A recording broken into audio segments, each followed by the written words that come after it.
In this video, we're going to cover the third team fundamental. Now, so far, if you've been taking this series, you've learned about mission and vision and values and strategy, and you've also learned about team culture and how important that is. Now, hopefully you've been going through this with a team, or at least with some of your executive leaders or your top leaders on your team. But in this third video, we're going to get a little bit more personal.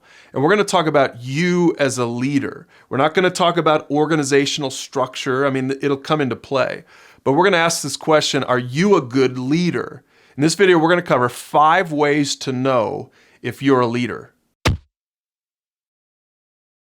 All right, here's the very first thing. It's sort of the basic definition of leadership. Are people following you? You know, a leader is someone who has people following them. So you're not just a leader because people call you a leader. You're a leader because you look behind you and people are following you. They're following your lead. They're excited about it. They want to follow you. They want to go where you're leading them. So that's a great question you can ask for your context, whether at work, on a team, or even at home. Are people following you? Here's the second question you need to ask, and it has to do with mission and vision and values and strategy and culture. Here it is. Do you have the greatest clarity? Because if you're a great leader, you'll have great clarity. You will have worked through those things and you know where you're going. You know when you're going to get there. You know how to get there. You've thought that through. You've put those things in place in your team or in your organization so that you have great clarity, and you're not just having clarity for yourself, but you're trying to help the other people that are following you to have that kind of clarity as well. So there's your second question. Do you have great clarity? Here's the third question. Do you have a deep conviction about your mission, your vision, your values, your strategy? Or are you just sort of going through the motions? Because the people that are following you are going to pick up on that if you don't really buy into it, if you don't really believe in what you're trying to tell everybody to believe in. So the greatest leaders have the deepest conviction about mission, vision, values, strategy, and the culture that you should have in your organization. Here's question number 4 that you need to ask yourself. Are you authentic? Now, this is a little bit related to the third thing about conviction, but authenticity is all about really living from the core of those values that you say you believe in. Are you real or are you a hypocrite? I mean, people will see through it if you're a hypocrite. But if you truly believe it, if you have that inner conviction, then you will be authentic and you will live it out. The culture that you want to be established in your organization will be your own personal culture as well.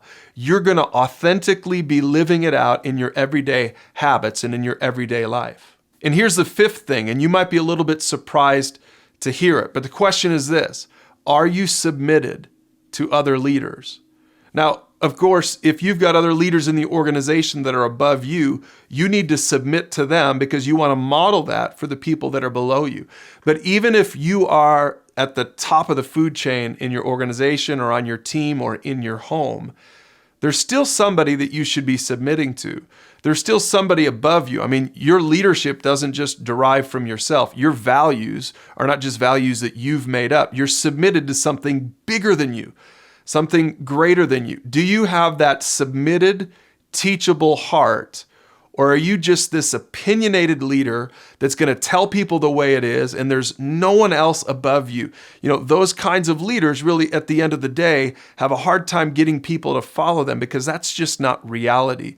Every one of us needs to be submitted to somebody else. Now, maybe it's a mentor, maybe it's someone in the food chain that's higher than you, but whatever it is, are you that teachable, submitted leader? Because if you are, then those are the kinds of leaders that you're going to create in your culture, in your organization, and on your team. So those are the 5 ways to know if you're a leader and if you really are leading well in your organization. Now, again, these are all about the fundamentals of great teams. And here's what I encourage you to do. If you're doing this, whether it's by yourself or with your team, to go through these questions that we have listed here and follow up on this series with some of the other leadership conversations that you can have as a team and begin to get this culture into your team and into your organization. A culture that's willing to sit down, ask the hard questions, and begin having meaningful, life-changing, organization-changing conversations for your entire team.